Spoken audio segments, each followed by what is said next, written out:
give you two instances with liens, okay? One instance with liens, I bought a house. I was in the process of buying a house, and a bunch of liens popped up on it when we did the title search. The person who got the house inherited it. And they inherited the house. They didn't know all of that stuff was on there. Now, again, I'm in real estate, so I understand liens and things like that a little bit better than obviously the average person. Long story short, some of the liens that were on that house, I knew follows the person and not the house. So when that person passed away or whatever, those liens really should have been extinguished. The right paperwork probably wasn't filed for it. I also dug deeper, and another one of the liens, which was a mortgage lien, had already been released. It's just that for whatever reason, the paperwork just hadn't been updated in the system, right? So I let the seller know, hey, all of these liens, I told you I'd pay X amount of dollars for this house. These liens are upwards to $80,000. I don't have another $80,000 to give you. And she was like, I had no idea. I don't want anything to do with these houses. I don't want the liens on me. What can I do? And so I told her, well, hey, I'll take over the liens.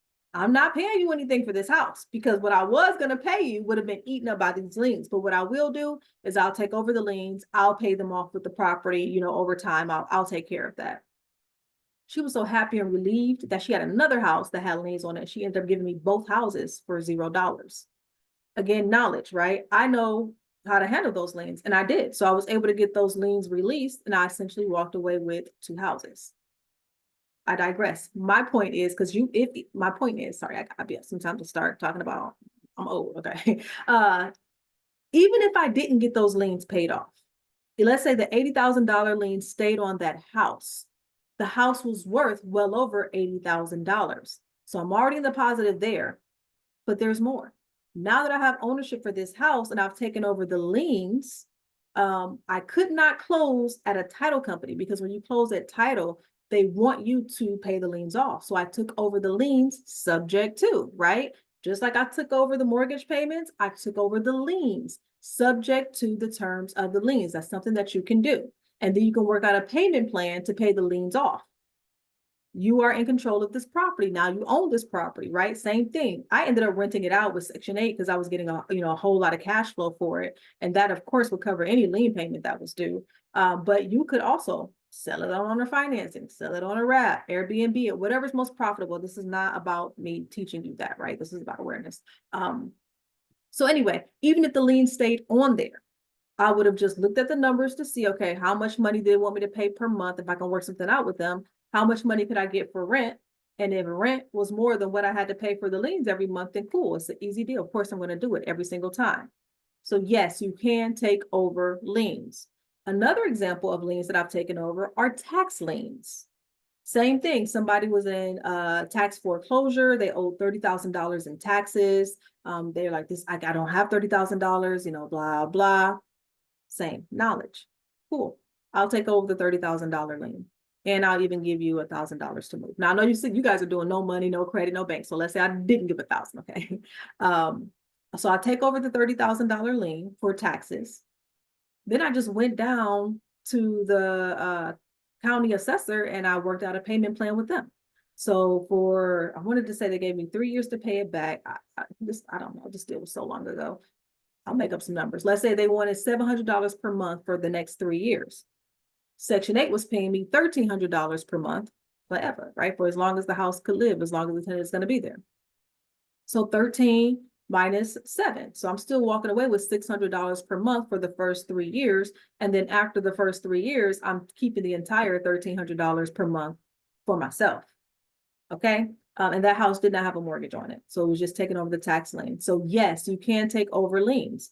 And really, you need to talk to your family, talk to your people in your neighborhood. People are always going through things. They just don't have the knowledge or the know-how to figure it out. And now you have it.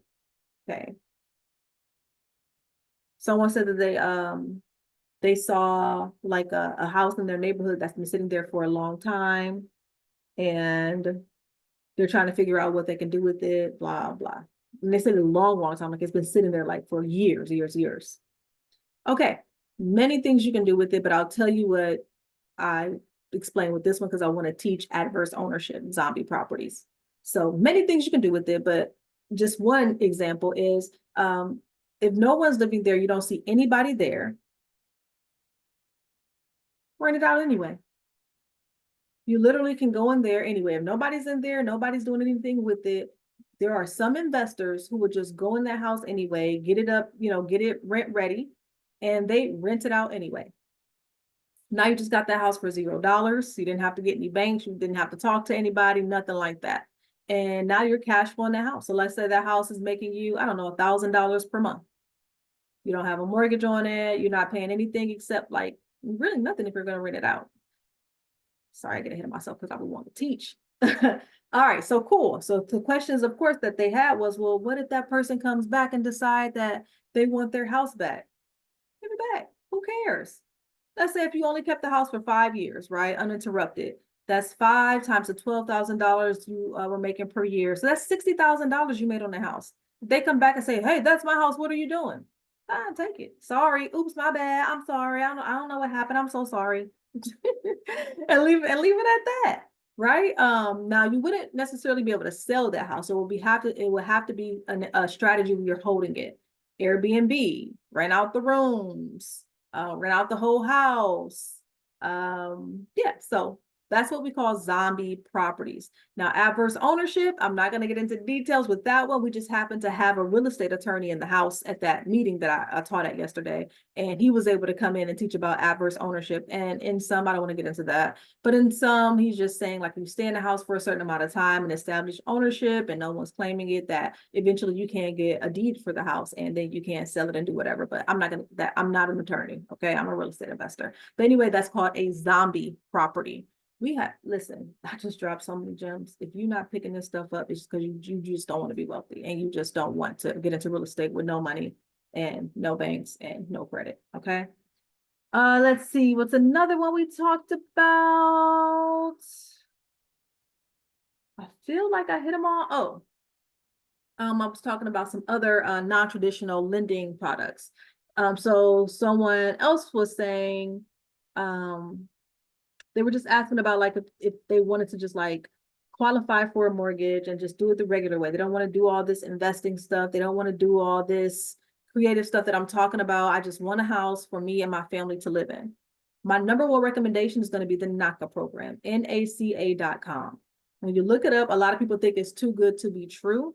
I can personally tell you, I bought my personal residence. I don't live there now, but one of my personal residences that I had through NACA years ago, maybe almost a decade ago. It is the real deal. I came in, I didn't have to have any money for closing. I zero down. I didn't have to have good credit. I had terrible credit at that time. And within, I think it took about 9 months. And within 9 months, I was able to purchase my first house for me and my family. One misconception with NACA is that you have to buy it in a bad neighborhood. Not true at all. Not true at all. That is an option. And if you buy in an up-and-coming neighborhood, they will give you more money. 10 years ago, I think the cap was $230,000, which for me, that was great. I don't mind living in a $250,000 house. I got it. But if you wanted like maybe a $400,000 house, then it would have to be in an up and coming neighborhood, which is easy in Houston because we don't have zoning. So you can have a mansion right next to a shack. So that's easy in Houston. I don't know where you guys are, but use the NACA program. It is true. Zero money down. You do not, there is no minimum credit score. I will say they're going to work you. Now they're going to put you to work. By the time you leave NACA, you will be a financial expert. Okay. They are going to make you do the work, which they should. They're giving you zero. They're not asking for a credit check. They're not, well, they ask for a credit check, but they're not using your credit score and they're not asking you for any money down. Yeah, they should ask you to do some work for it. But when you do the work, you will get the results. So I will recommend NACA if you're like, I'm not trying to do nothing, investing. I just want a house. NACA.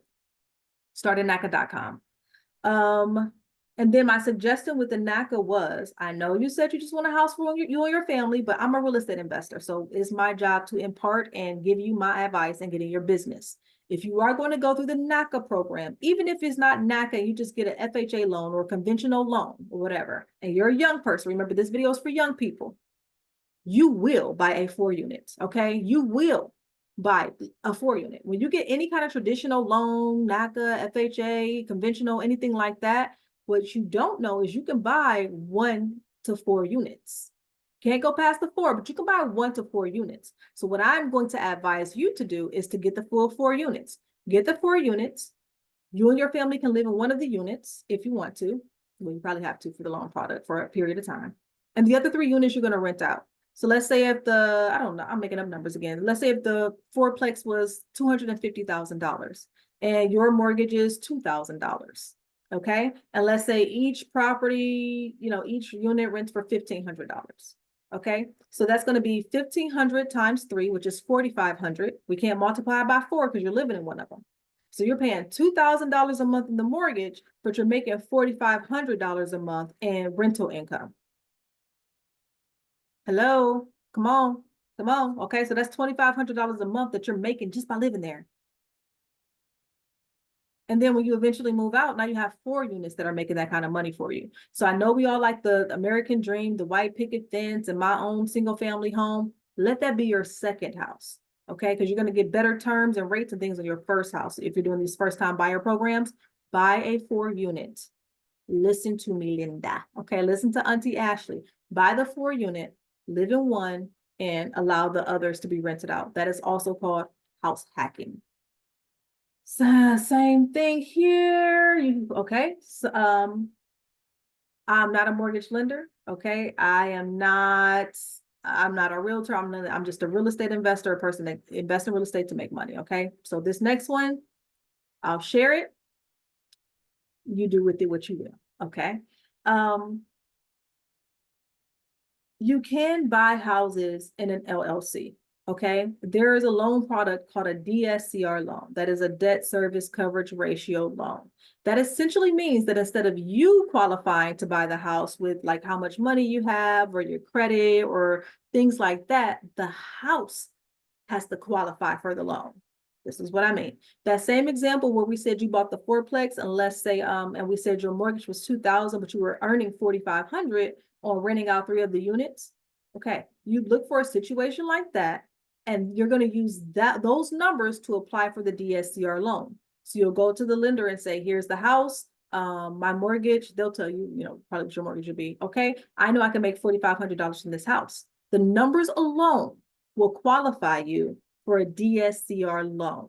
Very popular with investors, very popular in the buy and hold community, but no one says that you can't do it, right? Especially since it is an investment property. You're buying a fourplex, making money off of it. What I like about DSCR loans also is a lot of times they're no dots. So you don't even have to have tax returns or anything like that. The house is qualifying for the loan, not you. Now I will say credit scores will help. I mean, that would definitely help you get a better interest rate. So remember DSCR, you can close in an LLC. So let's say if you have a friend or a family member and they have good credit, you can add them to the LLC and their credit can qualify to help bring down that interest rate if that's something that you need to do. But I'm just letting you know that is another option. Again, I am not a lender. I am not a mortgage broker. I'm not a real estate agent. I am a real estate investor. Okay. Let me make sure I'm not forgetting anything else that I wanted to share here. Fourplex units. Partners. I'm not going to get into partnerships. Somebody asked me about like if you can partner with other people, but if you don't have a lot of experience, you really don't want to be partnering if you don't know what you're doing. Flips. Somebody asked about flips. Flips. No. If you're a young person and you don't have money or credit, don't do those yet. I think I covered them all. Let me just review very quickly what we talked about. And then I'll go ahead and shut this one down. Sorry, my camera's getting blurry. Let me see if I can zoom in and zoom out. There we go. Okay, so we talked about wholesaling. We talked about Airbnbs. We talked about owner financing. We talked about wrap mortgages. We talked about taking over mortgages subject to. We talked about taking over liens subject to. We talked about different types of loan products. We talked about zombie houses and adverse ownership. Think I hit them all. I hope I hit them all. If I didn't, I'll do a video later. But again, this is for you young people. You don't have money, you don't have credit, you don't really have any experience in this game. Those are the areas where I would start if I were you. And young people, y'all have energy and y'all are smart. Y'all are way smarter than my generation. Or y'all have so much. Do it. Take something I learned, take something I taught today and do it. Implement it. Just go with it. Pick one and just do it. Just commit to it and do it. Y'all have the energy, y'all have the know-how, y'all have the brains to do it. Get it done. Okay, I'm going to shut this down and take these gym clothes off. I know you guys are going to have questions. I know you're going to try to meet with me and ask me to help you do this. And I'm going to have to say, I am so sorry that season has passed for me. Okay. Listen, when I get into the billions of dollars and I have time to go back and like teach this stuff and work with you, I 100% will. But I can tell you right now, my main focus is on partnering with people who do have money, who do have capital. So I won't be able to help and walk you through this like I could have probably a couple of years ago. But just because I can't doesn't mean other people cannot. Okay. I do have some people who I recommend for each of these niches, and they still teach and they will still work with you and walk you through it. But unfortunately, it can't be me right now. Okay, it can't be me. The only way I'm doing these methods right now is if I'm doing it for me and my partners and I'm saving us money, but I don't really have the time or resources to teach it and really walk you guys through it. I just wanted to let that be known. Okay, I'm just here to give. This is just free info. I don't need you to try to work with me or sign up for any class or course. I don't have one for you, not for this stuff. Now, if you happen by this video, happen to see this video, and you are someone with some capital that you want to invest, maybe you just sold a company, or maybe you have money in your retirement or IRA or some other savings or investment account. Okay, I will work with, okay, because I want to partner with you. I want to work with you so that we can build both of our portfolios more quickly. Anyway, my link is in the description if you want to meet with me, talk more about how we can partner. I'd love to hear from you. But again, if you're here and because you're still starting, you don't have money, you don't have credit, things like that. I used to be the girl. I can't be the girl to help you right now because I have to focus on my current partnerships. But look on YouTube, go to your local RIAs. I'm sure there's people on Facebook and social media who'd be happy to work with you. But honestly, the things I just taught you, you shouldn't need a whole lot of help, right? Just do what I said. Just do. Okay, for real this time, I'm off because I gotta take these sweaty clothes off. All right, I'll talk to you guys later.